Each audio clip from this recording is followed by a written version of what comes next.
오늘은 성령 강림 주일입니다. 성령 강림 주일이 뭐냐면요, 교회력에 있는 중요한 절기인데요, 예수님이 부활하신 후에 50일이 지나서 승천하고 나서는 10일이죠.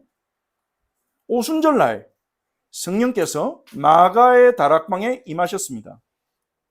성령의 강림이란 말은 신이 이 땅에 내려온 걸 보고 강림이라 하죠. 성령 하나님이 이 땅에 강림하신 것을 기념하는 날이 바로 성령 강림주일입니다. 성령이 강림하시면서 교회가 시작됐고요, 성령님은 그 교회 안에 내주하시고 인도하시고 충만케 하시며 교회를 완성시켜 나가고 계십니다. 그것을 기념하는 주일이 성령 강림주일입니다. 성령이 땅에 강림하시면서 마가 다락방에 모여서 오로지 기도하고 있는 성도들에게 임하시면서 부활하신 예수 그리스도가 교회를 다스리시기 시작했습니다. 성령은 지금도 우리 교회 역시 다스리고 계십니다. 그래서 우리는 성령 강림 주일인 오늘 특별히 더욱더 성령님께서 우리 각 사람에게 충만하게 임하셔서 우리가 주님이 원하시는 교회로 빚어질 수 있도록, 우리 사자 어린 양 교회가 주님이 기뻐하신 교회로 빚어지도록 우리가 기도해야 되겠습니다. 자, 주님이 기뻐하신 교회라는 어떤 교회일까요? 감사하게도 하나님이 좋은 기회를 주셔서 금요일에 우리가 양산에 있는 사랑이 흐르는 교회에서 열린 말씀 사경에 다녀왔죠. 그 주제는 교회다운 교회였습니다. 교회다운 교회란 말은 교회답지 않은 교회도 있다는 거죠. 본질과 순수성에서 멀어진 교회도 있다는 것입니다. 그래서 우리는 고신대학교 교수님인 신호섭 교수님의 강의를 들으면서 교회가 뭔지, 교회 본질이 뭔지, 교회에 주신 직분들은 뭔지, 그 직분을 어떻게 세워야 되는지, 하나님이 그 교회를 세우신 이유가 뭔지에 대해서 여러 강의를 들었습니다. 성경에서 교회에 대해서 가르치는 중요한 가르침을 받았죠. 우리는 그것에 주의해서 그 원리들을 가지고 성경의 주님께서 교회는 이뤄야 된다 말씀하신 그 원리를 가지고 우리는 성경적인 교회로 세워져 가야 될 것입니다. 그런 마음으로 우리 형제자매들이 우리 사자와 어린 양 교회에 동참하고 계신 줄 믿습니다. 저 역시도 그러하고요. 그냥 세상에 있는 많은 교회가 아니라, 많은 교회 중에 하나가 아니라 정말 예수님을 따라가는 교회다운 교회이고 싶습니다. 주님이 기뻐하신 교회이고 싶습니다. 사람들이 볼 때 좋은 교회가 아니라 하나님이 볼 때 정말 저기는 좋아하고 내가 아끼고 내 마음을 시원케 하는 교회야. 그런 교회가 되고 싶습니다. 우리가 그러한 중심으로 예수님을 따라가자, 올해 방향을 정하고 같이 가고 있죠. 주님이 우리 그러한 응답을 주실 줄 믿습니다. 왜냐하면 주님께서는 자기 기쁘신 뜻을 위하여 우리의 마음에 소원을 두고 행하게 하신다고 했습니다. 여러분 마음에 그런 소원이 있으시죠? 하나님 자녀로 살아가는 한 번뿐인 인생, 주님이 기뻐하시는 교회가 되자, 교회를 세우자, 그런 마음이 있으시죠? 그 소원을 주신 분이 아버지이시고 그 소원을 아버지께서 이루어 가실 줄 믿습니다. 우리 옆에 있는 형제 자매님들이 한번 말합시다. 한 번뿐인 인생, 주님이 기뻐하시는 교회가 됩시다. 교회로 세워집시다. 아멘. 얼마나 귀합니까? 그렇다면, 그게 사실이라면 이 예배가, 이 모임이 여기에 앉아 있는 게 얼마나 귀합니까? 얼마나 감사합니까? 그 감사를 가지고 우리가 함께 오늘 말씀을 나눠보도록 하겠습니다. 자, 오늘 우리가 마태복음 7장 13절부터 20절까지 읽은데요, 이 말씀을 이해하기 위해서는 앞에 말씀을 좀 돌이켜 봐야 됩니다. 자, 예수님께서 공생애를 시작하시면서 세상을 향해 처음으로 하신 말씀, 처음으로 선포하신 복음이 뭐냐? 회개하라, 천국이 가까이 왔다 였습니다. 마태복음 4장 17절이죠. 예수님께서는 공생애 시작하시면서요, 세례 요한에게 세례받고 마귀의 시험을 3가지를 이기시고 나서 우리를 대표해서 아담이 실패한 시험, 이스라엘이 실패한 시험을 광야에서 훨씬 더 극한 상황에서 치르신 뒤에 그 시험을 이기시고 나서 가르치시기 시작했는데, 그 예수님의 가르침의 골자가, 핵심이 뭐냐? 회개하라, 천국이 가까이 왔답니다. 무슨 말입니까? 이 말은요. 회개하라는 말은 돌아서라는 거예요. 지금 너희들이 믿고 있는 걸로는 안 돼, 이 말이죠. 지금 너희가 살아가는 삶으로는 안 된다. 그래서 주님은 천국을 가지고 오신 거예요. 천국에서 기다리시는 게 아니라 천국에 가만히 앉아가지고 하나님께서 너희가 착하고 바르게 올바르게 살면 천국으로 불러줄게. 많은 사람들이 믿는 것처럼 착한 사람은 천국 가고 나쁜 사람은 지옥 간다. 최근에도 드라마 중에 천국에 대한 드라마가 나왔죠. 근데 거기서는 천국에 대한 관을 굉장히 오염시키고 왜곡시키고 있습니다. 여러 종교의 것을 짬뽕해가지고 막 제가 그 드라마 보지 않았는데 어떤 그 짧은 영상들을 보고 본 분들의 감상을 들었는데요. 거기는요, 천국 갔다가도 잘못하면 지옥 갔다가 지옥에서 또 바르게 하면 또 천국 갔다가 왔다 갔다 할 수 있는데요. 착하게 살면 천국 간다. 나쁘게 살면 지옥 간다. 이게 세간에 널리 알려진 미신인 것입니다. 그렇지 않습니다. 하나님은 성경에 한 번도 그렇게 말씀하신 적이 없습니다. 주님은요, 천국에서 착한 사람이 올라오기를 기다리신 게 아니라 자신의 아들을 이 땅에 내려보내셨는데 그분이 오셔서 한 말이 그겁니다. 천국이 너에게 왔다. 가까이 왔다. 이 천국이 세상으로 침투해 들어온 거예요. 그게 예수님의 첫 번째 가르침이었습니다. 그 후에 예수님은요, 두 번째로 소수의 사람을 자신의 제자로 초청하셨는데요. 이 베드로와 안드레와 요한과 몇몇 사람들이 가서 말씀하십니다. 마태복음 4장 19절에 우리 같이 함께 읽어봅시다. 말씀하시되 나를 따라오라. 내가 너희를 사람을 낚는 어부가 되게 하리라. 나를 따라오라. 이게 예수님의 초청이었습니다. 나를 따라오라. 내가 너희를 사람을 낚는 어부가 되게 하리라. 이 사람을 낚는다는 말은 피싱인데요. 영어로 피싱. 낚시잖아요. 사람을 낚는다는 말은 부정적인 의미로 많이 쓰입니다. 미끼를 걸어서 잡아서 내 목적을 위해 이용하는 걸 보고 피싱이라 하죠. 보이스 피싱. 전화를 해가지고 사람들을 낚는 거죠. 사기를 치는 거죠. 피싱이란 말은 오늘날에는 안 좋은 의미로 쓰입니다. 인간의 악함 때문에. 하지만 예수님께서 제자들에게 사람을 낚는 어부가 되게 하리라 했을 때는요, 이들은 직업이 어부였습니다. 물고기 잡는 사람입니다. 물고기 잡아서 겨우겨우 살아가는 이 제자들을요, 예수님은 불러서 사람 살리는 일에 쓰시겠다는 거예요. 사람들을 천국으로 이끄는 일에 쓰시겠다는 거예요. 이 예수님의 부르심은 우리에게도 동일합니다. 예수님은요, 우리에게 나를 영접만 해라, 그러면 천국 들어가게 해줄게, 그렇게 말씀하시지 않습니다. 나를 따라오라 하십니다. 이 따라가는 게 믿음의 핵심입니다. 복음이 잘못 전달되어 있어요, 현장에. 예수님을 마음에 영접한다는 고백만 하면 구원받는다고 그렇게 생각합니다. 물론 우리가 정말로 예수님을 구주로 믿고 신앙 고백하는 것은 우리가 구원받는 데서 굉장히 중요한 부분입니다. 성경에도 마음으로 믿어 의에 이르고 입으로 신하에 구원에 이른다고 로마서에서 말하지 않았습니까? 하지만 그 영접이란 말을 우리는 오해하면 안 됩니다. 영접, 요한복음 1장 12절에 영접한다, 이 말은요, 람바노라는 단어인데요, 붙잡는다는 겁니다. 영접은요, 예수님을 계속 붙들고 살아가는 거예요. 그럼 예수님을 붙든다는 게 뭡니까? 예수님만이 나의 구원의 길이라는 것을 신뢰하고 그분의 길을 따라가는 거예요. 같은 말입니다. 영접하는 자, 예수님을 따라간다, 예수님이 영접한다, 같은 의미로 보셔야 됩니다. 그것은 별개의 의미가 아닙니다. 예수님을 영접한 사람이 예수님을 따라갈 수도 있고 안 따라갈 수도 있고, 이게 아닙니다. 예수님을 영접한 사람은요, 예수님을 따라가는 사람입니다.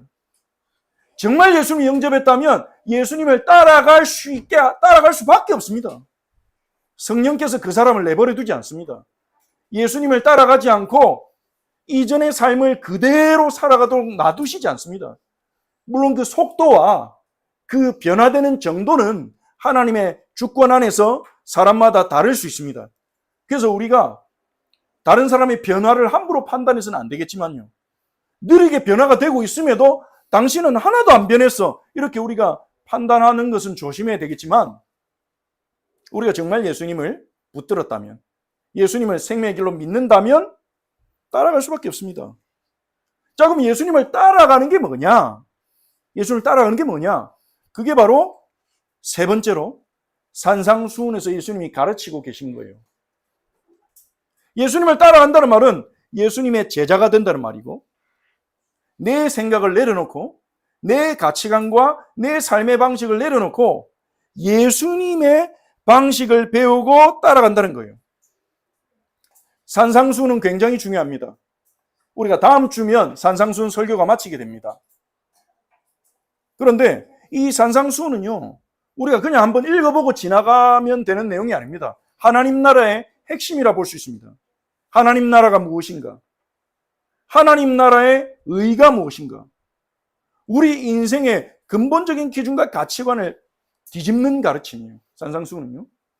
읽고 또 읽고 이것이 우리의 삶의 기준이요 답이 되어져야 될 가르침입니다.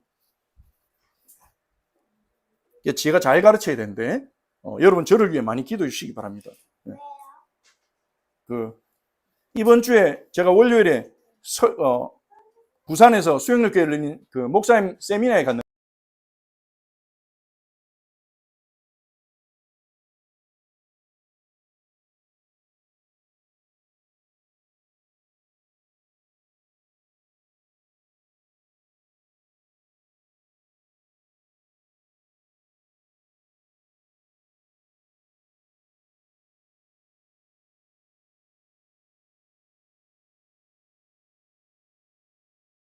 가르침이 아니라 말씀의 본질과 가장 중요한 하나님의 의도를 전달하는 설교자가 될 수 있도록 여러분 저를 위해 많이 기도해 주세요. 저도 그렇게 기도하고 준비해 나가겠습니다. 산상수훈이 여러분에게 조금 어려운 것 같아요. 제가 느끼기로는 어려운 것 같습니다. 근데 어렵습니다, 사실. 저도 모태신앙으로서 지금까지 쭉 자라오면서 이 산상수훈의 가치와 의미에 대해서 잘 모르고 살아왔구나. 근데 저는 너무 좋고 은혜되고 막 제 삶에 큰 영향을 받고 있는데 우리 성도님들이 이것이 똑같이 공유되고 잘 전달되면 좋겠습니다.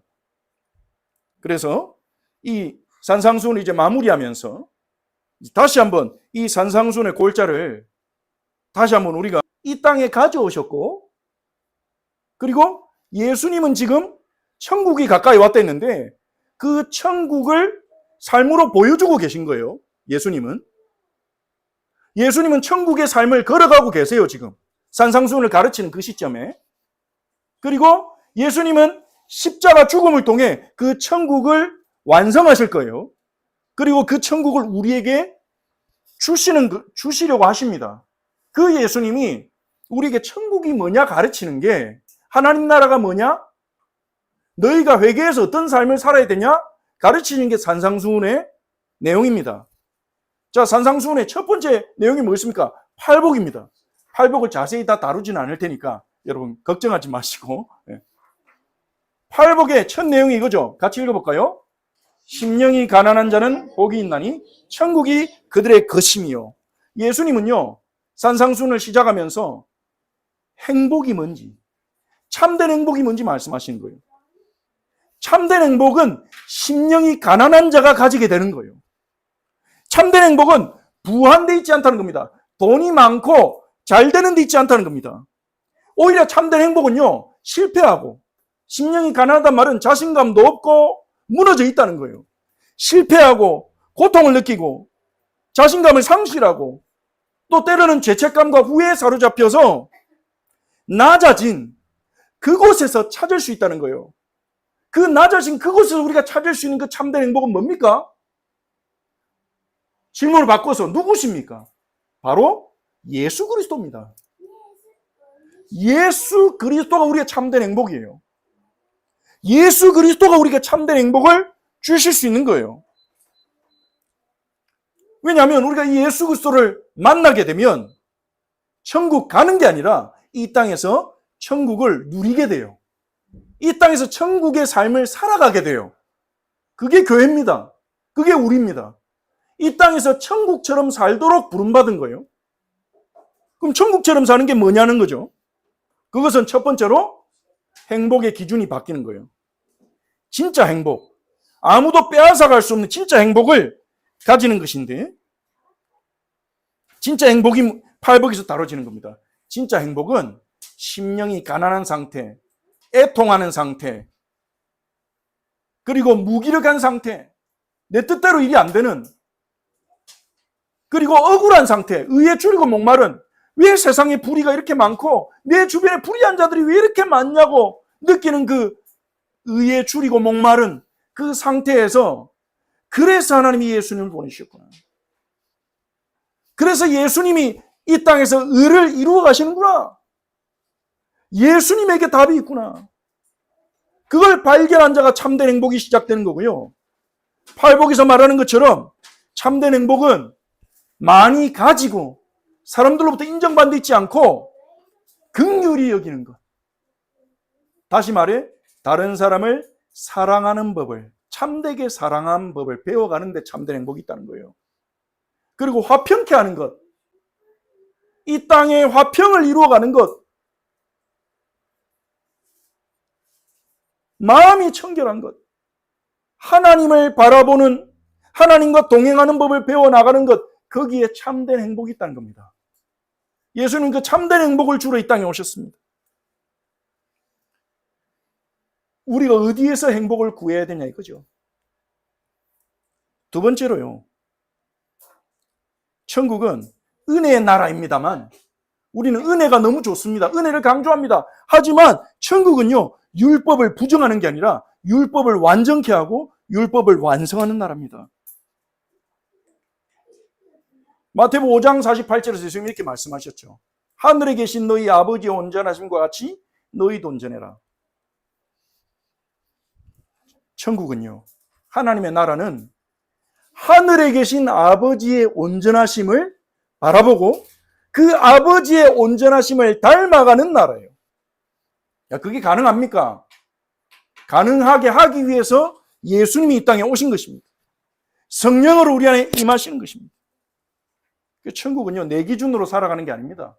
내 기준, 내 수준으로, 내가 그래도 교회 다니는데, 내가 크리스천인데, 살인은 하면 안 되지, 다른 사람 때리지는 말아야지, 이렇게 내 기준, 내 설정, 그걸로 살아가는 것으로 만족하는 게 아니라, 천국은요, 끊임없이 하늘에 계신 아버지를 닮아보면서, 하늘에 계신 아버지를 바라보면서 그 하늘에 계신 아버지의 온전한 사랑을 닮아가는 거예요.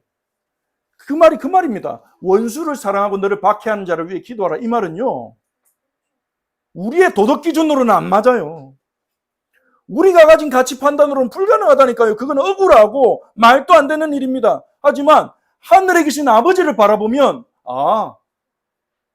아버지가 원수인 나를 하나님 믿지도 않고 찾지도 않고 하나님보다 눈에 보이는 우상들을 더 좋아하고 돈 더 좋아하고 너무나 쉽게 눈에 보이는 사람의 말에 흔들리고 예배보다는, 하나님 앞에 나아가는 것보다는 이 땅에서의 쾌락과 즐거움을 더 좋아하기 쉬운 그런 나를 사랑하시고 자기 아들 보내사 죽기까지 하신 그 아버지의 사랑, 그 사랑이 내 안에 충만해지면 내가 지금까지와는 다른 사랑을 할 수 있겠구나. 지금까지보다 더 사랑할 수 있겠구나.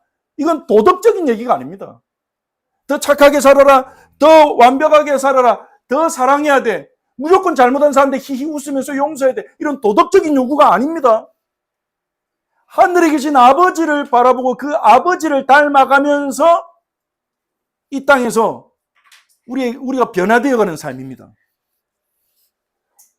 이렇게 하면 용서해 줄게, 복 줄게, 그 말도 아닙니다. 이미 우리는 그 예수 그리스도 아들을 믿는 믿음으로 구원받았고 의롭게 되었습니다.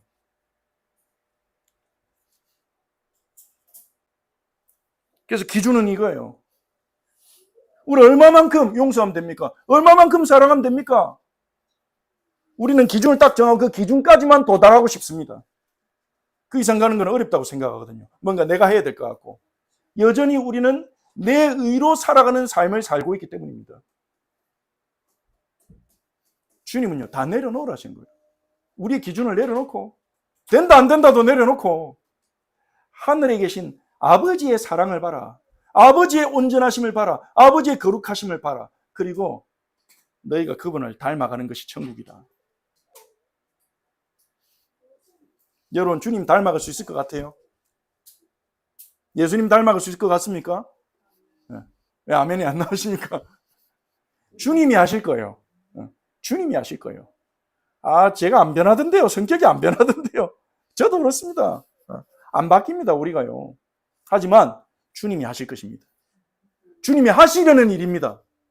이게요. 하나님의 영광이 찬송이 되게 하려고 우리를 불렀단 말이 그 말입니다. 하나님의 영광이 우리를 통해 세상에 나타나는 거예요. 참 하나님이 답답하시죠? 직접 빛을 쫙 비추면 되는데, 근데 하나님 그걸 원하지 않아요. 하나님 자녀인 우리들이 하나님 영광의 빛을 가득 받고 하나님과 가까워지고 하나님 아버지와 붙어가지고 아버지하고 죽네 사네 하면서 아버지를 더 사랑하고 그러는 과정 속에서 아버지를 닮아가서 우리가 이 세상의 아버지의 영광의 꽃이 되기를 원하시는 것입니다. 그게 아버지의 마음이에요.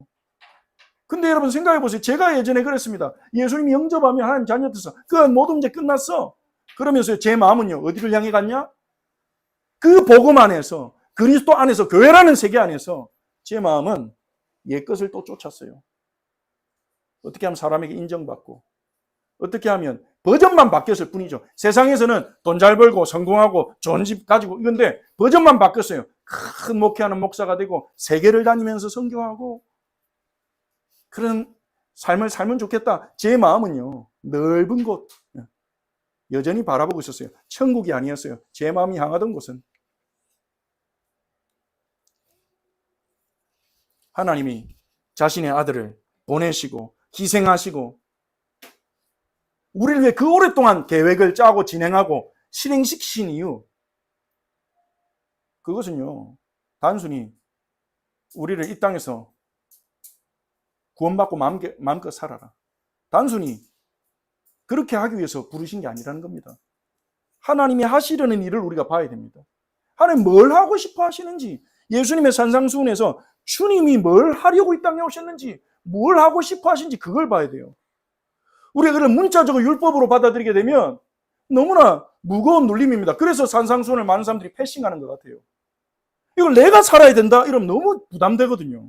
원수를 사랑하고 오른뺨 때렸는데 왼뺨을 들이대고 오리만 걸어가자는데 심리 걸어가지고 속옷만 달래 걸어까지 내주고 이건 뭐야 이거 내 걸 다 내주고 나는 어떻게 하라는 거야. 그러니까 그냥 지나가 버립니다. 사랑하라는 거야. 대충 퉁치고 지나가 버립니다. 복음 안에서 우리는요. 이 산상수훈에 주님의 마음을 우리가 이해해야 됩니다. 이러한 삶을 우리가 살 수 없잖아요. 그래서 이런 삶을 살기 위해서는요. 어떻게 해야 됩니까? 마태복음 6장에서 예수님 말씀하신 게 그거예요. 6장 1절에서 18절에 이런 삶을 살기 위해서는요. 하늘에 계신 아버지를 바라봐야 돼요. 우리의 시선이 하늘에 계신 아버지를 바라봐야 돼요. 그 말입니다. 교회 다니면서 자꾸 사람 바라봅니다. 내가 이렇게 섬겼는데 중직자 되겠지. 왜 난 중직자 안 시켜줘? 나 중직자 됐으니까 좀 잘해야지. 뭔가 좀 교회에 좀 더 헌신하고 봉사해야지. 나쁘고 틀리다고 할 수는 없는데요. 하늘에 계신 아버지를 바라보면서 신앙생활 하지 않는 거죠. 사람에게 보이려고 구제하고 봉사하고 전도하고 사람에게 보이려고 기도하고 사람에게 보이려고 금식하고 그러면요. 하늘에 계신 아버지 온전하심을 알지도 못할 뿐더러 닮아갈 수가 없어요. 그래서 6장에서 예수님이 얘기하신 게 그겁니다.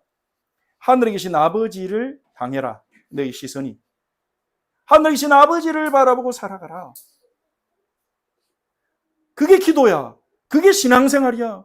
그게 바로 참된 금식이야. 이렇게 얘기하시면서 중요한 기도를 주셨어요. 하늘에 계신 아버지를 바라보는 기도를 주셨어요. 그게 바로 주의 기도입니다.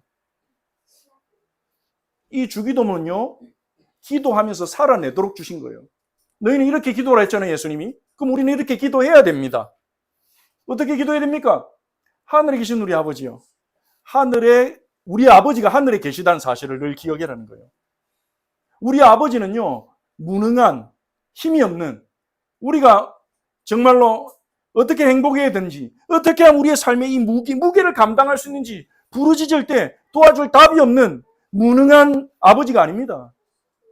아버지는요, 하늘에 계신, 하늘들에 계신, 보좌에 계신 만왕의 왕이요, 모든 영광과 찬송받아 마땅하신 그분이 우리의 아버지란 사실을 날마다 기억하라는 거예요. 아버지의 능력이 부족해서 우리의 삶에 고난이 오는 게 아닙니다. 아버지께서 우리의 삶에 주시는 모든 것들은 아버지의 의도가 있는 거예요. 그 의도를 우리에게 다 알려주시진 않습니다. 때로는요. 하지만 우리는요, 그 아버지 바라보면서 뭘 구해야 됩니까? 이 아버지의 이름이 거룩히 여기심을 받도록, 아버지의 이름이 나에게 가장 가치 있습니다. 그렇게 고백하면서 아버지의 나라가 임하도록, 아버지의 나라가 지금 여기 임하기를 기도합니다. 아버지의 나라는 무엇입니까? 아버지의 다스리심이죠. 아버지께서 다스려 주세요. 저는 이 땅에 소망 두고 있지 않습니다. 아버지의 나라가 이 땅에 올라를 기대합니다. 아버지, 지금 저의 가정을, 아버지 저의 관계를, 아버지 저의 교회를 다스려 주세요. 아버지의 뜻이 하늘에서 이룬 것 같이 땅에서도 이루어지다. 이 말은 무슨 말이었습니까? 저 아버지 뜻에 순종할게요. 일용할 양식을 주시옵고, 아버지 저에게 필요한 것, 우리 교회에 필요한 거, 우리에게 필요한 거 아버지께서 다 아시죠? 주실 줄 믿습니다. 아버지 공급하심을 제가 기다립니다. 죄 지은 자를 사하여 준 것 같이 우리 죄를 사하여 주셨고, 아버지께서 저를 용서하셨으니까 저도 용서하며 살게요. 용서할 힘을 주세요. 시험에 들게 하지 마시고 다만 하기 수가 없어. 근데 아버지, 저를 유혹하고 시험하는 것들이 너무 많은 거 아시죠? 그 시험에 빠지지 않도록 제 마음과 생각을 지켜주세요. 과거로 돌아가지 않도록, 하늘 아버지 내 잊지 않도록 지켜주세요. 악한 자 사단으로부터 나를 지켜주세요. 이게 주기도문이에요. 이 주기도문으로 우리는 계속 기도하면서 하늘 아버지 바라보면서 살아갈 때 하늘 아버지 온전하심과 사랑을 알게 되고 그 아버지를 닮아가니까 원수였던 자를 용서할 수 있는 은혜가 생겨버리는 거예요. 나를 핍박하는 자를 보고 감히 나한테 욕해 이게 아니라, 아, 불쌍하다. 정말 저 사람이 나를 욕할 수밖에 없는 상태 가운데 있구나. 불쌍하다. 은혜가 필요하구나 저 사람이. 이렇게 볼 수 있는 은혜를 주신다는 거예요.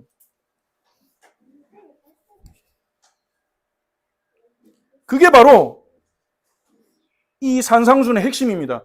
주기도문이 산상수훈의 핵심이에요. 주기도문은 산상수훈을 요약한 것이고요. 산상수훈에 주신 천국을 요청하는 기도입니다. 주기도문이 여러분의 기도가 되고 삶이 되시기 바랍니다.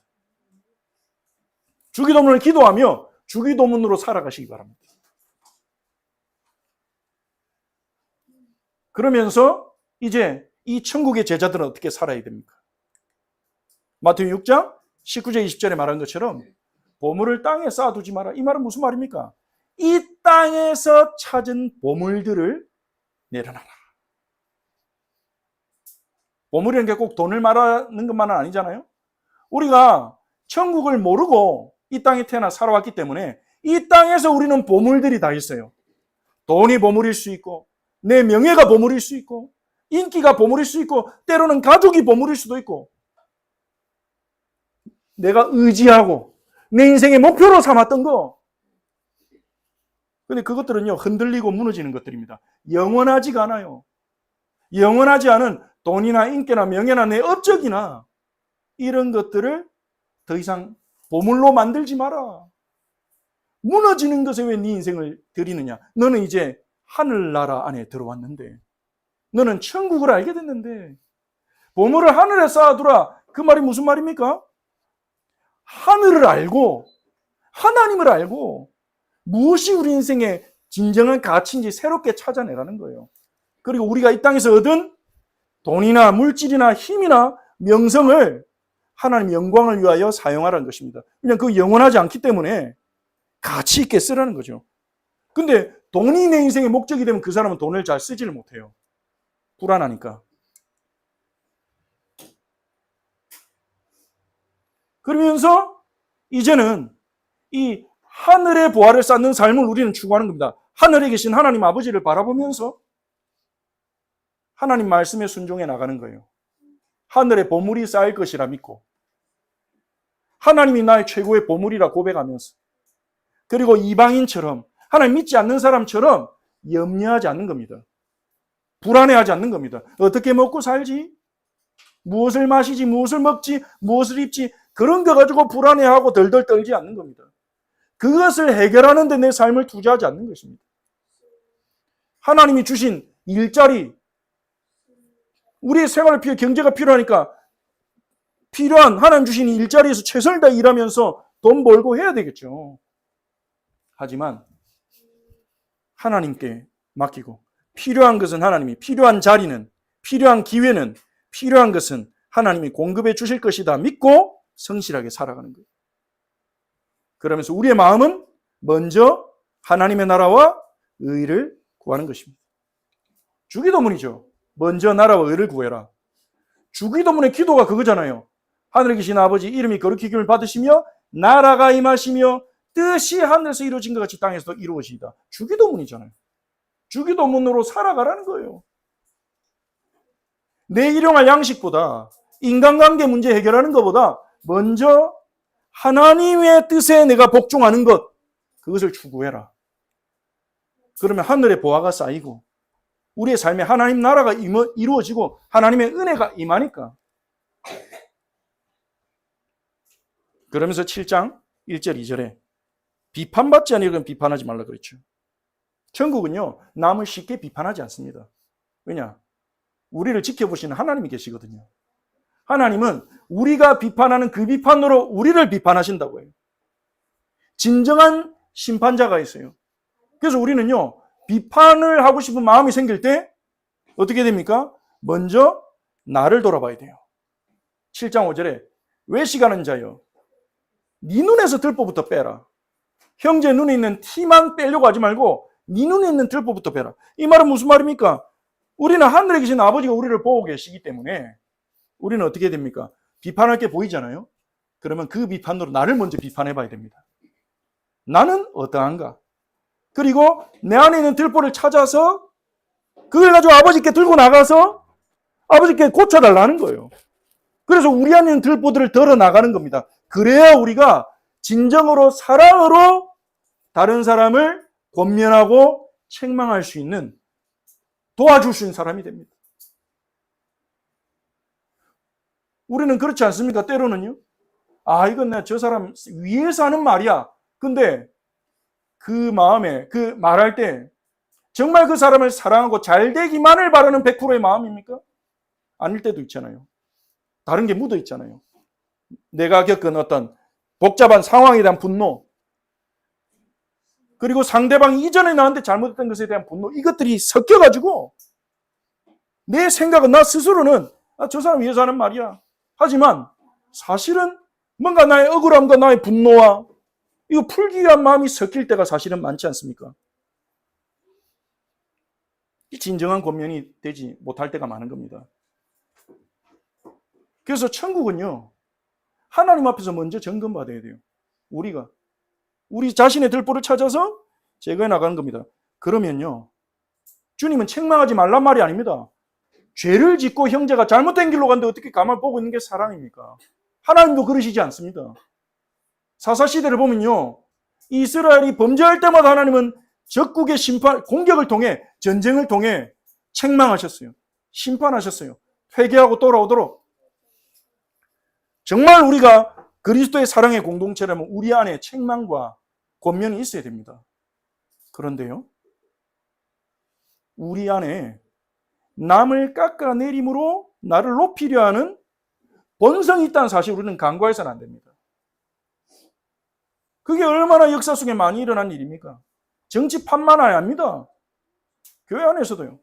우리는요, 설교 들으면요, 이 얘기는 저 사람 들어야 되는데, 그렇게 딱 떠오를 때가 많잖아요. 저도 그랬습니다만, 내게 주시는, 나를 돌아보지는 못하고, 물론 이제 그런 것도 하나님이 주시는 인도하심으로 그런 생각이 들 때도 있습니다. 아, 이 메시지는 꼭 저 사람에게 전달해 줘야 되겠다.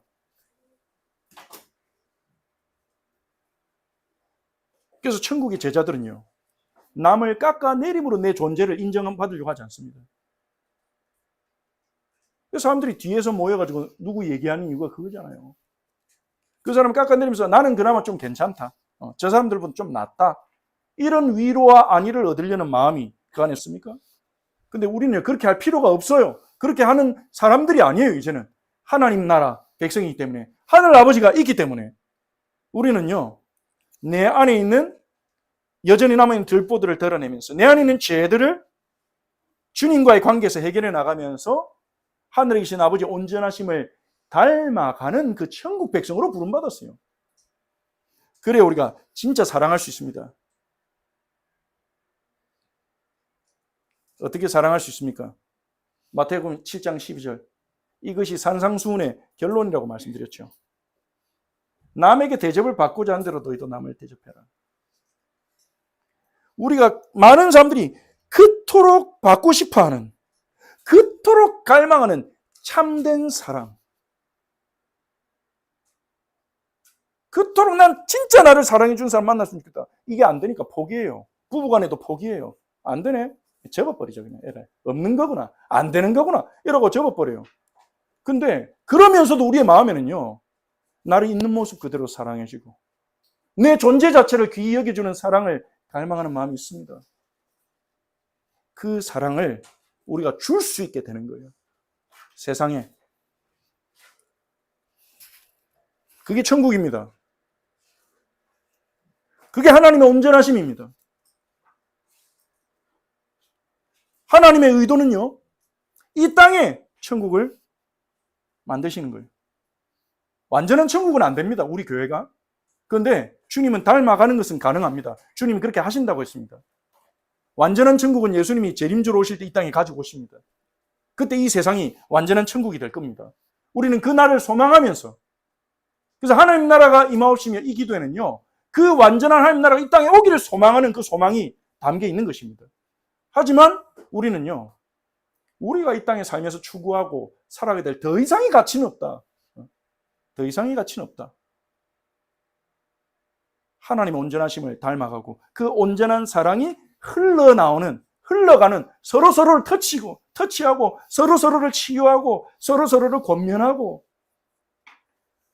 우리는 이 땅의 교회는요, 보이는 교회는요, 그때 교회론 강의에서 그 신 교수님도 얘기했지만 성경에서도 말하고 있듯이 이 땅의 교회는요, 지상 교회는 가변적인 교회고 불완전한 교회입니다. 죄와 싸우는 전투적인 교회입니다. 우리 안에도 죄들이 일어날 거고요. 죄에 넘어지는 형제 자매들이 있을 거고요. 시험이 들 일이 있겠죠. 다투기도 하겠죠, 우리끼리. 하지만 그럼에도 불구하고 우리가 주 예수님을 따라가고 있다면, 우리 각자가 예수님이 걸어가시고 우리가 걸어오라고 초청하시는 그 천국을 누리는 삶 속으로 우리가 가고 있다면, 그 속에서 우리가 거룩하게 변화돼 가면서 하나님 아버지 온전하심을 닮아가면서 사과하고 먼저 나가가서, 나한테 사과하면 사과할게, 이게 아니라 내가 먼저 가서 사과하고, 내가 먼저 용서하고, 내가 먼저 격려하고, 내가 먼저 위로하고, 내가 먼저 축복하고, 그런 천국의 역사가, 천국의 누림이 우리 교회 안에 있고, 그것이 우리를 거룩하게 더 성숙하게 만들어 갈 것이라고 믿습니다. 그러다 보면 천국을 모르는 불신자나 믿지 않는 자들도 이 공동체에 와서 여기는 뭔가 다르구나, 하나님의 사랑이 이런 것인가 알게 되고 거기에 함께 하게 되는 변화가 일어나게 되겠죠. 그런 의미에서 우리 교회가 천국인 겁니다. 이 땅에 있는 완전한 천국이라는 의미가 아니라 천국화되어가는 공동체요, 천국화되어가는 사람들인 겁니다. 자, 산상수훈을 우리가 복기하면서 우리 오랜 시간 동안 복기를 해봤는데요. 그럼 오늘의 본론은 우리가 어떻게 보면 좀 간단하게 중요한 부분만 우리가 나누도록 하겠는데요. 오늘 본문은요, 예수님이 이렇게 산상수훈의 천국에 대해 쭉 가르치고 나서 마지막으로 결론적으로 그러면 어떻게 해야 되냐 하는 말씀이라고 볼 수 있습니다. 천국 쭉 소개하셨잖아요, 예수님이. 참된 행복은 이거야. 천국은 이런 것이야. 하늘 아버지 온전하시면 닮아가고 하늘 아버지를 바라보고 그 아버지의 나라와 의를 먼저 구하고 이 땅에서 보물로 삼았던 것들을 내려놓고 하늘의 보화를 바라보고 남을 비판하는 게 아니라 너 자신이 하나님 앞에서 성숙해지고 주님을 닮아가는, 그래서 비로소 다른 사람들에게 사랑을 먼저 줄 수 있는 그런 삶이 천국이야. 이렇게 얘기를 쭉 하시고 나서 좁은 문으로 들어가라. 무슨 말일 것 같아요? 쉽지는 않다 이 말이죠. 쉽지는 않다. 좁은 문으로 들어가라. 근데 그래도 이 문으로 가야 돼요. 쉽지 않지만. 왜냐? 크고 넓은 문, 많은 사람이 가는 문은 목적지 어디라고요? 멸망이니까요. 멸망하면 안 되잖아요. 그러니 힘겨워도 남들이 조롱해도 좁은 문으로 가야 돼요. 이 좁은 문으로 들어가라, 이걸 그냥 방골이 되라 이 말이 아닙니다. 남들 안 하는 거 하고, 뭐 예전에 광고도 있었잖아요. 모든 사람이 예라고 할 때 아니라고 말할 수 있는 그런 거 말하는 게 아닙니다. 뭘 말한 겁니까? 예수님 지금까지 쭉 하나님 나라가 어떤 길인지, 하나님 나라가 어떤 삶인지, 천국이 어떤 길인지 쭉 얘기하고 나서 좁은 문으로 가라. 쉽지 않아. 내가 가는 길이, 너희가 가야 할 길이 좁은 문이야. 나를 따라가는 길이 좁은 문이야. 그리고 협착하다는 말은 아주 이제 좁다는 거죠. 이 헬라 원어를 보면요, 에워싸여 있는, 괴롭히는 이런 뜻입니다. 좀 괴로울 수 있어 그 말이죠.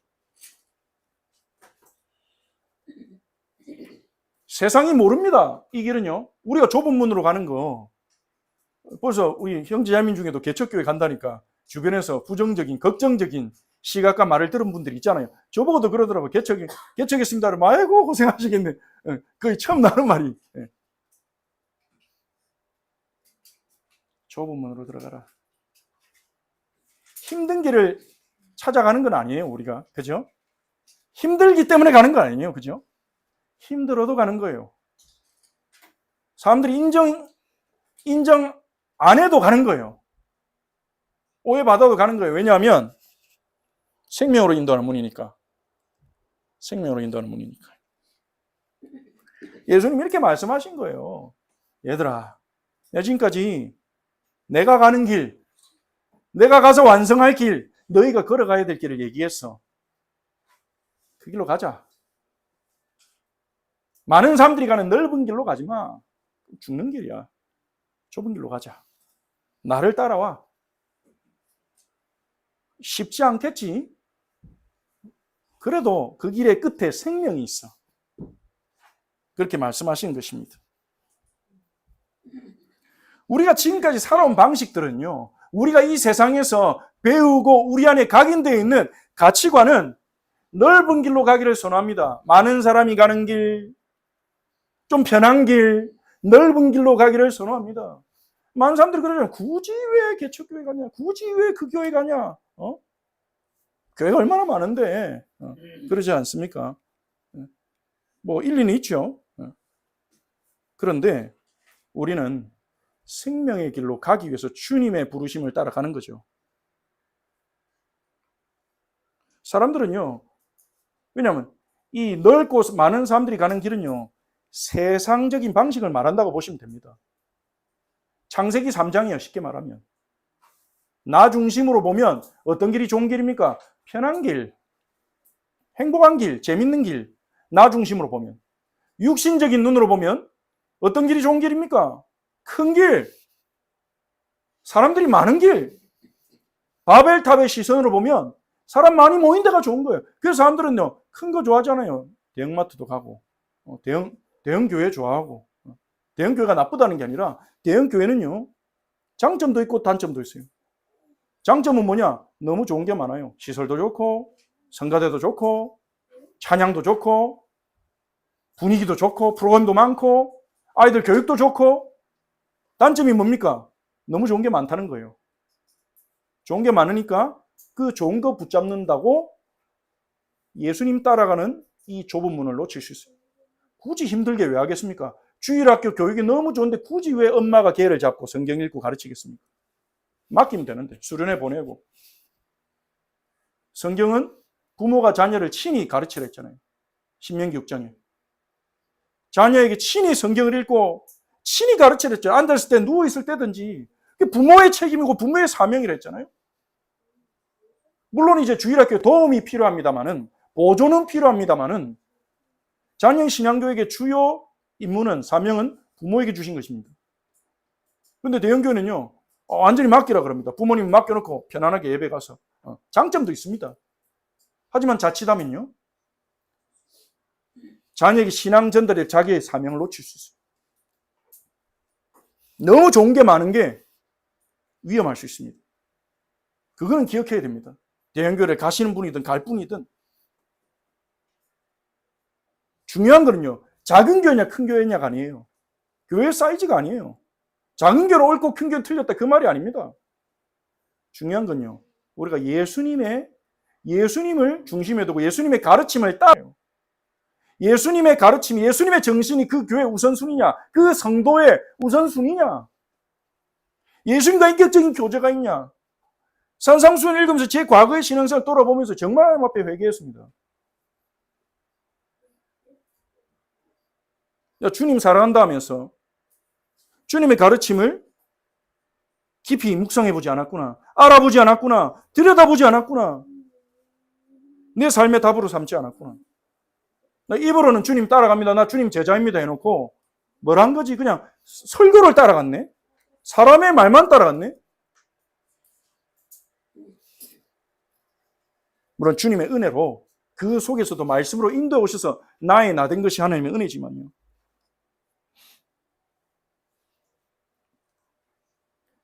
거짓 선지자들은요, 사람을 멸망의 길로 인도합니다. 거짓 선지자가 누굽니까? 성경에 보면 구약에 하나님이 사람을 택해서 하나님 말씀을 주고 그 사람이 하나님 말씀을 대언했어요, 백성들에게. 예레미야서에 보면 예레미야 1장 2절에 여호와의 말씀이 예레미야에게 임했다. 그리고 호세아서에 보면 호세에게만 여호와의 말씀이라, 이런 말씀들이 있습니다.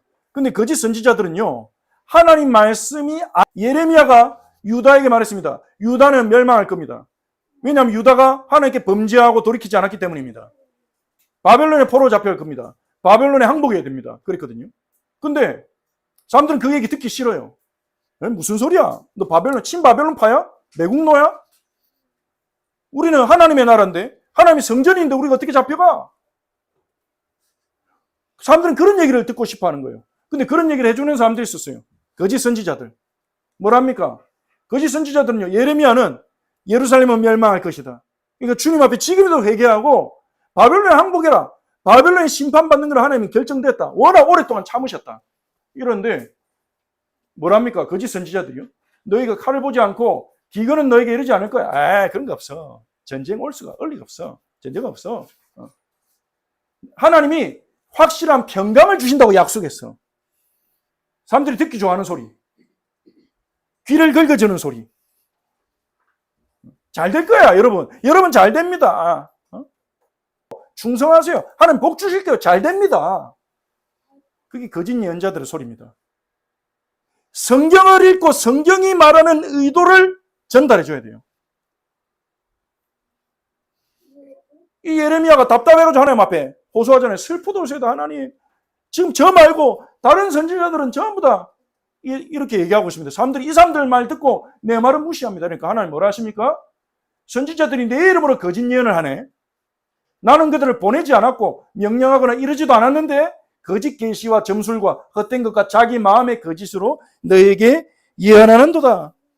그래서 예수님은요, 이 거짓 선지자들을요, 자기에게 하나님 말씀이 있다고, 자기가 전한 게 하나님 말씀으로 전달한 이 거짓 선지자들을 양의 옷을 입고 나가는 노략자라는 일이다. 겉으로는 양의 옷을 입고 있지만 노략자는 일이라는 거예요. 거짓 선지자들을 삼가했습니다. 왜 그렇습니까? 거짓 선지자들이 사람들이 넓은 길로 가도록 유혹하고 있거든요. 속이고 있거든요. 좁은 문으로 들어가지 못하도록, 좁은 문을 보지 못하도록. 근데 이 거짓 선지자는요, 사입이나 이단만 말하는 게 아닙니다. 교회 안에도 있습니다. 그렇기 때문에 우리에게 말씀하신 거예요. 거짓 선지자를 삼가라. 입으로는요, 하나님께 영광 돌린답니다. 양의 옷을 입고 있습니다. 입으로는 정말 우리를 사랑한 것 같고 정말 우리를 위한 하나님의 계시를 전한다고 뜨겁게 전합니다. 하지만 그 속에는 노략질하는 일이라 자기 배를 채우려는 동기를 가지고 있는 거예요. 그래서 빌립보서 3장 19절에 바울이 이 거짓 교사들을 말하면서 말합니다. 그들의 마침은 멸망이요. 멸망한 길로 가고 있으니까요. 그들이 말하는 것은 크고 넓은 길이에요. 기복신앙을 말한 거예요, 결국은요. 예수 믿으면 사업 잘 되고 돈 잘 벌고 그 단어만 바꿔가지고. 그들의 신은 배요. 그들이 섬기는 것은 자기 배예요. 자기 욕구를, 자기 욕망을 채우기 위해서 그렇게 한다는 것입니다. 거짓 선지자인지 아닌지 어떻게 분별하냐? 예수님께서 말씀하셨어요. 열매로 그들을 알지니. 가시나무는 포도를 낼 수가 없고 엉겅퀴는 무화과를 낼 수 없다. 좋은 나무는 아름다운 열매 맺고 못된 나무는 나쁜 열매를 맺는다. 병든 나무는 좋은 열매를 낼 수가 없죠. 열매를 보고 그 나무가 좋은 나무인지 병든 나무인지 알 수 있듯이 그들의 열매로 그들을 알리라. 이거는 이해하기 어려운 말이 아닙니다. 그러면 거짓 선지자들은 누가 거짓 선지자냐? 우리는 열매를 보고 판단해야 돼요. 자, 어떤 열매냐? 첫 번째로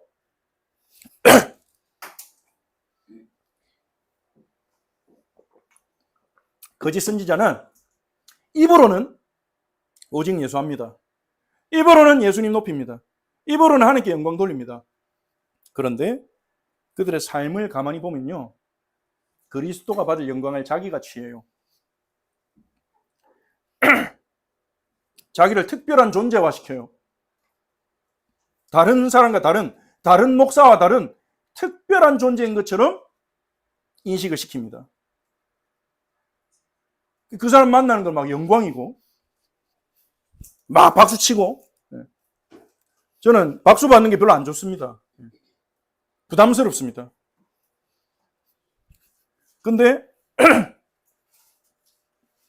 왜 그러면 그리스도가 받아야 될 영광을 내가 받으면 안 된다. 특히 설교하러 갈 때, 목사님 나오실 때 박수 치겠습니다. 저는 그게 별로 생각입니다. 제 개인적인 생각은. 칠 수도 있죠. 성도들이 감사해서 하나님께 영광의 박수로 칠 수도 있겠죠.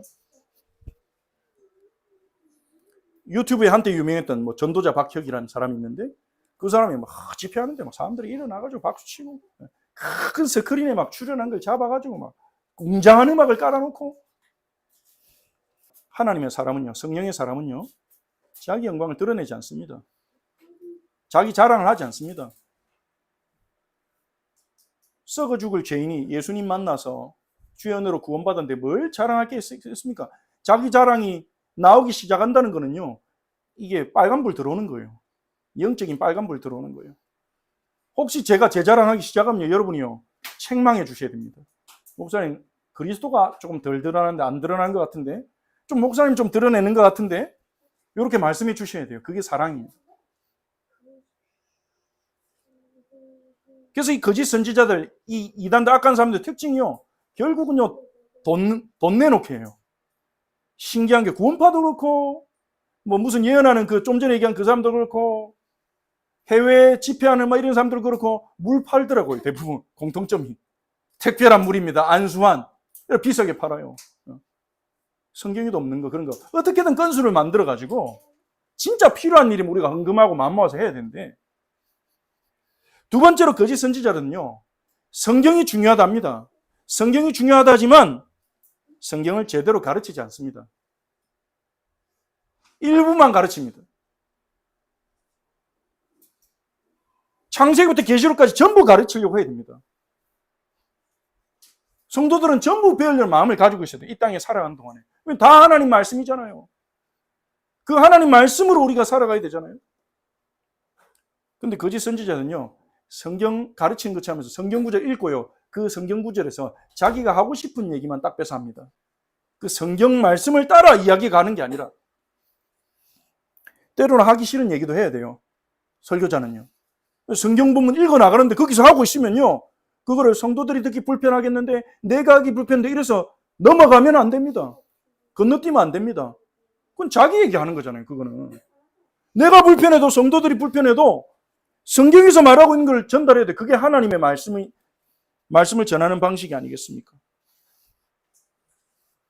세 번째로, 거짓 선지자는 성령의 열매가 없어요. 성령의 열매라고 했죠. 성령이 우리 안에 거하시면 이러한 열매가 맺어지는 것입니다. 예수님의 성품을 닮아가는 거예요. 물론 우리가 인간이기 때문에 연약하고 실수하고 부족한 부분이 있습니다. 그런데 정말 예수님의 사람은요, 시간이 갈수록 예수님을 닮아가요. 시간이 갈수록 예수님을 닮아가지 않는다. 그 말은 주님과의 교제가 끊어졌다는 겁니다. 잘 분별해야 됩니다. 그런데 마지막으로, 우리가 거짓 선지자만 잘못이냐? 그럼 거짓 선지자를 따라가는 사람들은 어떠냐? 성경은 이렇게 말합니다. 데살로니가후서 2장 11절 12절 같이 읽어봅시다. 이러므로 하나님이 미혹의 역사를 그들에게 보내사 거짓 것을 믿게 하심은 진리를 믿지 않고 불의를 좋아하는 모든 자로 하여금 심판을 받게 하려 하심이라. 거짓 선지자를 따라가는 사람은요, 진리보다 불의를 더 좋아하는 그 마음에 대한 일일 수 있다는 사실을 기억해야 됩니다. 이게 무슨 말이냐? 정말 하나님 나라와 하나님의 진리를 구하는 게 아니라 뭔가 내 마음에 번영과 복과 성공을 추구하는 거짓 선지자들은 그걸로 유혹하거든요. 그것을 내가 따라갔던 건 아닌가? 우리가 정말 진리를 사모했다면 성경이 어렵다고 읽기를 포기하지 않았겠죠. 이 사람들은 거짓 선지자에게 걸리는 거예요. 진리보다 정말 과연 성경이 뭐라고 말하는가? 하나님이 원하신 게 뭔가? 이 부분을 구하기보다는 뭔가 마음에 다른 원함이 있는 거예요. 그 사람은 걸려드는 겁니다. 신천지에 걸리든 하나님의 교회에 걸리든 여호와 증인에게 걸리든 뭔가 그 사람이 원하는, 자기가 볼 때는 불의가 아니에요. 근데 하나님 보실 때는 그거는 불의예요. 걸려든 겁니다. 그래서 우리 안에 이러한 마음이 있지 않는지는 우리가 돌아보고 있다면 회개해야 될 것입니다. 마지막으로 사도 바울은 경고했습니다. 때가 이르리니 사람이 바른 교훈을 받지 아니하고 귀가 가려워서 자기 사욕을 따를 스승을 많이 두고 또 그 길을 진리에서 돌이켜 허탄한 이야기를 따르리라. 정확하게 오늘날을 묘사, 바른 교훈을 받으려 하기보다는 무엇이 참된 교회인가, 무엇이 예수님의 제자로 사는 길인가, 이것을 구하는 하나님이 부르신 성도도 있지만, 귀가 가렵다는 말은 뭡니까? 내가 듣고 싶어하는, 귀를 긁어준다는 표현이 있잖아요. 관용적인 표현. 그 사람 딱 원하는 말을 해주는 거예요. 그게 거짓 선지자들이 잘하는 겁니다. 눈치 빠르고 사람들이 뭐 좋아하는지 알고 어떻게 조종하는지 알고 사람들이 딱 듣기 좋아하는 그 얘기를 싹 하면서 그 사람들의 사욕을 채워주는 거예요. 그 사람의 동기를 충족시켜주는 거예요. 하나님께로 인도하는 게 아니라, 진리로 인도하는 게 아니라 동기를 충족시키는 거예요. 많이 두고, 너무나 많이 둘 수 있는 시대예요. 그냥 유튜브 시대. 온갖 얘기를 방 안에서 안방에서 길을 가면서 다 들을 수 있어. 신명기 6장이 이렇게 실현되는 시대가 됐어요. 앉았을 때든지 누워있을 때든지 길을 갈 때든지 내가 듣고 싶어하는 얘기를 해줄 사람이 많아요. 그래서 여러분요, 유튜브 영상을 경계해야 됩니다. 듣다 보면요, 내 마음에 은혜되는 얘기, 내게 은혜되는 얘기가 분명히 해주는 사람이 누군가는 있습니다. 그럼 이제 그 사람 얘기를 또 듣게 되고 할 수 있는데, 그게 나쁘다는 게 아니라 바른 교훈을 알아가는 데 힘써야 돼요. 바른 교훈. 지금은 우리 교회 시간표는 뭡니까? 산상수훈을 알아가는 시간표입니다. 산상수훈을 알아가는데 여러분이 힘쓰고 계속 기도하고 5장에서 7장까지 계속 읽어보고 주님이 과연 나에게 원하신 게, 우리 교회 원하신 게 뭘까? 그거를 알아가는데 집중해야 될 시간표라는 거예요. 우리 공동체적으로. 그래서 여러분이 그거를 중심으로 하면서 뭐 나에게 감동 주는 어떤 간증이나 이런 설교 좀 듣는 거는 괜찮습니다만은 뭔가 하나님이 나에게 지금 우리가 배우고 체계적으로 알아가야 될 그거를 놓치고 그냥 은혜 되는 것들을 쫓아간다면 중요한 걸 놓칠 수 있습니다. 그러니까 유튜브로 자기가 원하는 설교자 설교만 듣고 신앙생활 하는 사람들이 있습니다. 그 사람 위험한 부분이 그겁니다. 나 중심의 영성이 돼버리는 거예요. 내게 은혜 되는 얘기, 내 마음을 터치하는 얘기 해주는 사람만 찾아가지고 계속 듣다 보니까 나 중심의 영성이 돼버려요. 근데 우리는 그렇지 않거든요. 하나님이 내게 해주신 얘기에 귀를 기울여야 돼요. 내가 원치 않아도. 하나님이 이번 주 강단을 통해 매일매일 성경을 통해 우리에게 해주시는 얘기를 우리는 묵상하면서 하나님의 음성을 들어야 돼요. 거짓 선지자가 아니더라도 우리가 미혹될 수 있는 위험이기 때문에 이 부분 마지막에 말씀드린 겁니다. 자, 결론입니다. 결론. 자, 우리 다음 세대들 결론. 우리 같이 한번 읽어봅시다. 시작. 예수님과 함께 좁은 길로 갑시다. 좁은 길은 생명의 길. 예수님 따라가는 길입니다. 좁은 것 같은 느낌에 우리에게 찾아오는 피로함에 때로는 찾아오는 수고로움에 또 다른 사람들이 말하는 이야기들에 휩쓸리지 말고 예수님이 초청하시잖아요. 좁은 문 들어가라 이 말은 좁은 문으로 들어가라 이 말은 나와 함께 가자. 나와 함께 가자. 끝에는 생명에 있으니까 나를 따라가자 이 얘기신 것입니다. 저의 간절한 소원이자 기도 제목이 있는데요. 고린도전서 11장 1절에 사도 바울이 목사가 되는 거예요. 내가 그리스도를 본받는 자가 된 것 같이 여러분은 저를 본받으십시오. 이렇게 고백하기에 지금의 저는 너무 부족합니다. 하지만 제가 정말로 그리스도를 목사로서 앞장서서 본받아 간다면 여러분이 저를 보면서 우리도 저 김 목사님처럼 예수님을 본받고 따라가자. 이런 영향력을 줄 수 있는 목사가 되는 겁니다. 그래서 저를 위해 많이 기도해 주시고 또 우리가 그런 공동체가 됩시다. 하나님 그러려고 부르신 줄 믿습니다. 설교를 좀 짧고 굵게 쉽게 하려고 했는데 오늘 너무 길어져서 죄송한 마음도 있지만 그래도 여러분이 핵심은 놓치시지 않았으면 좋겠습니다. 자, 예수님과 함께 좁은 길로 갈 때 우리가 세 가지 기억합시다. 거짓 선지자들과 반대되는 것. 첫 번째 읽어봅시다. 예수님만을 높입시다. 혹시 제가 예수님 안 높이고 딴 거 높이면 여러분이 책망하시기 바랍니다. 두 번째, 예수님의 가르침을 배우고 삶으로 살아냅시다. 예수님의 가르침을 진짜 우리가 배우고요. 배우고 끝나면 안 됩니다. 삶으로 살아냅시다. 이를 위해서 우리가 서로 기도하고 격려하고 때로는 책망도 하고. 자, 세 번째, 성령의 열매를 맺어 예수님을 닮아갑시다. 이게 천국이고 우리를 부르신 부르심입니다. 우리 함께 기도합시다. 주신 말씀을 붙잡고 너무나 감사하지 않습니까? 주 예수님이 우리를 초청하십니다. 나와 함께 가자. 좁은 길로 가자. 좁아 보이지만 생명의 길이야. 속지 마. 나와 함께 가자. 주님이 초청하십니다. 얼마나 영광스러운 부르심입니까? 주님의 부르심 따라 따라가겠습니다. 고백합시다. 나 좁은 길로 보일지라도 남들이 뭐라 해도 나 주님 따라갑니다. 주님 가르친 길로 갑니다. 천국 누리며 가겠습니다. 그래서 내 삶이 나의 후대와 현장 앞에 천국을 드러내는 영광의 꽃이 되게 하옵소서. 우리 합심으로 함께 기도합니다.